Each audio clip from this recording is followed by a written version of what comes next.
નમસ્કાર, આપ જોઈ રહ્યા છો બદલાવ ન્યૂઝ। સમસ્ત ગુજરાત બ્રહ્મ સમાજ રાજ્યકક્ષા દ્વારા સાયન્સ સિટી ખાતે એક સમિટનું આયોજન કરવામાં આવેલું હતું।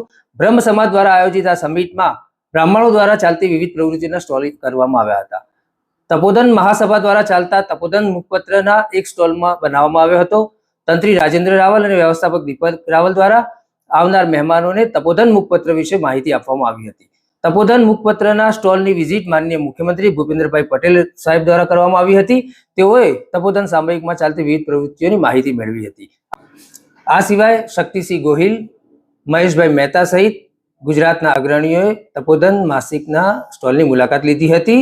વિવિધ પ્રવૃત્તિઓ વિશે માહિતગાર કર્યા હતા। બ્રહ્મ સમાજ દ્વારા આયોજિત આ સમિટમાં રાજેન્દ્રભાઈ રાવલ દ્વારા તપોધન સામયિકને વધુ હાઇલાઇટ થાય તે માટે તેની પ્રવૃત્તિઓનો બહોળો પ્રચાર પ્રસાર થાય તે માટે પ્રયાસ કરવામાં આવ્યા હતા। આ સમિટમાં ગુજરાતના પ્રતિષ્ઠિત કલાકારો દ્વારા સાંસ્કૃતિક કાર્યક્રમોનું આયોજન પણ કરવામાં આવ્યું હતું। આ સમિટમાં શ્રી 22 ગામ તપોધન બ્રાહ્મણ સમાજના પ્રમુખ મનોજભાઈ રાવલ અને તપોધન સામયિકના વ્યવસ્થાપક દીપકભાઈ રાવલનું એવોર્ડ આપી સન્માન કરવામાં આવ્યું હતું। મહેશભાઈ મહેતા દ્વારા તપોધન સામયિક વિશે વાત કરવામાં આવી હતી। બદલાવ ટીમ દ્વારા તેઓ સાથે વાત કરતા આવો સાંભળીએ તેઓએ શું કહ્યું છે।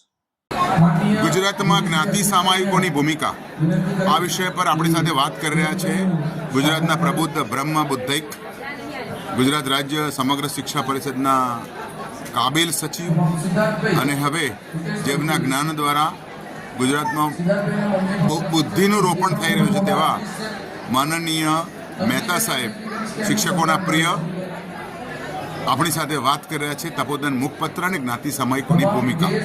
તપોધન બ્રાહ્મણ મહાસભાના 100 વર્ષ જૂના મુખપત્રની વિગતો જાણીને મને વિશેષ આનંદ થયો છે।